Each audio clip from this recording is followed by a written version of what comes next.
नमस्कार दोस्तों। कुछ एक लम्हे ऐसे होते हैं इतिहास में और वो बहुत कुछ सीखने को उनसे मिलता है, लेकिन कई बार कुछ एक लम्हे ज़ख्म दे जाते हैं जो सदियों तक याद रह जाते हैं, जो हम धोना भी चाहें, उनको भरना भी चाहें तो फिर कहीं ना कहीं ऐसे महसूस होता है कि ये कुरेदा गया है ज़ख्म, और कुरेदने के बहाने जो हैं वो कई बार हमारे बस में नहीं होते, हम उनको टालना भी चाहें तो जो सामने वाला है वो कई बार उसको टलने नहीं देता। आज जिस ऐतिहासिक मसले की बात मैं कर रहा हूँ, जिसका ताल्लुक इतिहास से है, वो है भारत पर चीन का हमला। और मित्रों, ये उसकी मैं वर्षगांठ तो नहीं कहना चाहूँगा, लेकिन अब इतने इस अरसे को, इस घटना को 59 वर्ष बीत गए। अब भारत 1962 वाला भारत नहीं है। ठीक 59 वर्ष आप ये मान के चलिए कि जो पहली जंग थी भारत और चीन के बीच दरमियान में, वो 20 अक्टूबर 1962 में लड़ी गई थी, शुरुआत उसकी हुई थी। और सारी जो भूल थी हमारी, उसमें सबसे बड़ी बात ये थी कि हमें इतना यकीन था, इतना ज़्यादा, हम समझते थे कि ये चीन के साथ हमारी कभी लड़ाई हो ही नहीं सकती। शुरुआती दौर में हम लोग आज़ाद हुए, आज़ादी के बाद हमें पाकिस्तान से भी कश्मीर में 1948 में जूझना पड़ा, और बीच में कुछ स्टेट्स के साथ भी कुछ ऐसे रियासतें थी जिनके साथ जूझे बिना बात नहीं बनी। मसलन जूनागढ़, थोड़ी बहुत वहाँ भी हमें तनाव झेलना पड़ा, और हैदराबाद में ज़्यादा तनाव झेलना पड़ा। लेकिन इसके बावजूद ये मानिए कि अगर 565 के आसपास रियासतें थी तो उनमें दो ही जगह ऐसी थी जहाँ हमें काफ़ी रेजिस्टेंस का सामना करना पड़ा। बाकी जगह धीरे धीरे जब पता चल गया, समझ आ गई रियासतों को कि सिवाय एक भारत में विलय के सिवाय हमारे पास कोई चारा नहीं, उनके पास कोई चारा नहीं है, अगर वो अपने लोगों की भलाई चाहते हैं और अपने विकास की जो मुख्य धारा है उसमें आना चाहते हैं, तो यही एक तरीका है। लेकिन चीन का मसला ऐसा है कि ये बड़ा पेचीदा हो गया हमारे लिए कि हम कभी भी तैयार नहीं थे। और सबसे बड़ी बात ये थी कि उस समय हमारा जो राब्ता था, हमारा जो संपर्क था, वो विकासशील देशों और साथ साथ जो प्रगतिशील, जो प्रोग्रेसिव स्टेट्स थी उनके साथ ज़्यादा था। मसलन सोवियत संघ और चाइना, और कुछ ऐसे देश जिनका झुकाव साम्राज्यवाद के खिलाफ था, उनके साथ हमारे रिश्ते ठीक ठाक थे। और वो रिश्तों की जो कई बार ऐसा होता है कि रिश्ते ठीक ठाक हों फिर भी सतर्क रहना पड़ता है, क्योंकि बॉर्डर्स बॉर्डर्स हैं, सीमाएं सीमाएं हैं, सरहदें हैं जिनके लिए हमें ऐसे पुख्ता इंतज़ाम हमेशा रखने पड़ते हैं। बेशक पड़ोसी कैसा भी हो, दोस्त हो या दुश्मन हो, हमें कभी हम कोताही नहीं कर सकते। लेकिन एक अति आत्मविश्वास के तहत हमसे कोताही हो गई, और जब ये चीन का हमला हुआ तो हम लोग उसके लिए तैयार नहीं थे। इस हमले की जो बुनियाद थी वो शुरू हो गई थी, उसकी शुरुआत हो गई थी, आप ये मान के चलिए कि जब 1959 में तिब्बत से पलायन हुआ, दलाई लामा अपने लाखों समर्थकों के साथ हमारे देश में शरणार्थी के रूप में आए, और हमने उनका स्वागत किया, हमने उनको जगह दी अपने यहाँ टिकने की।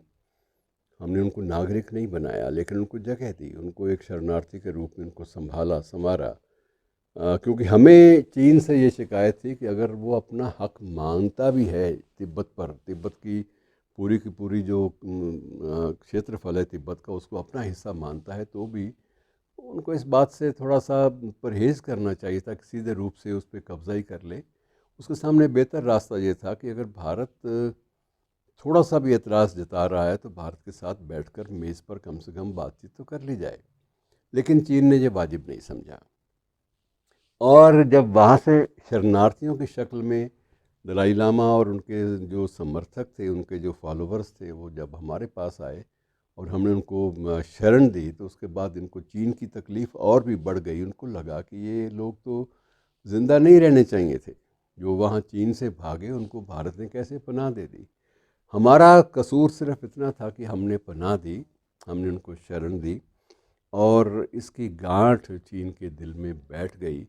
हालांकि हमने कभी भी ऐसी बात, ऐसी कोशिश नहीं की कि इन शरणार्थियों को वापस मजबूर किया जाए कि ये तिब्बत लौटें। ये उनका अपना मामला है।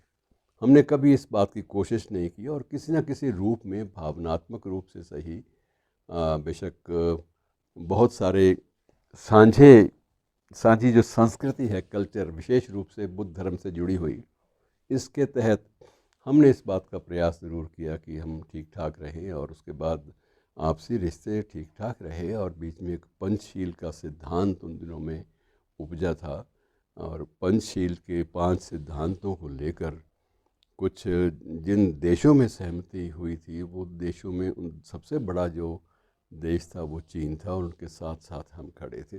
तो 2 बड़े देश और बाकी 3 दूसरे देश, 5 देशों ने मिलकर ये फैसला किया और पंचशील का धीरे धीरे दायरा बढ़ता गया। और तब विश्व स्तर पर मित्रों बहुत सारे स्टेट्समैन थे, बहुत सारे ऐसे राजनीतिज्ञ थे जो सोचते थे विकास की बात, जो साम्राज्यवाद के खिलाफ थे। उनमें मिस्र के नासिर भी थे, कर्नल नासिर भी, उनको हालांकि कर्नल तो शुरू शुरू में रहे, बाद में जनरल भी हो गए, मुल्क के राष्ट्रपति हो गए। और इस तरह से यूगोस्लाविया के मार्शल टीटो थे, घाना के एनक्रोमा थे, बहुत सारे, और श्रीलंका के ऊ थांट, और बहुत सारे लोग ऐसे थे जो शांति प्रिय दुनिया की कल्पना में उसका ताना बाना बुनने में लगे हुए थे। और जब उनको चीन और भारत की सरपरस्ती मिल गई, इनकी भागीदारी मिल गई, तो स्वाभाविक है कि माहौल सौहार्दपूर्ण रहता। लेकिन वो पंचशील के सारे सिद्धांत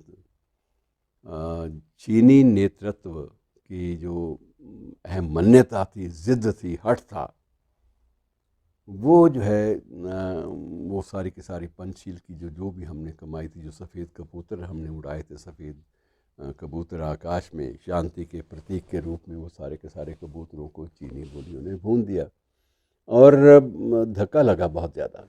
और दूसरा हमारा जो मोह भंग ये हुआ कि हम लोग कभी तैयार ही नहीं थे।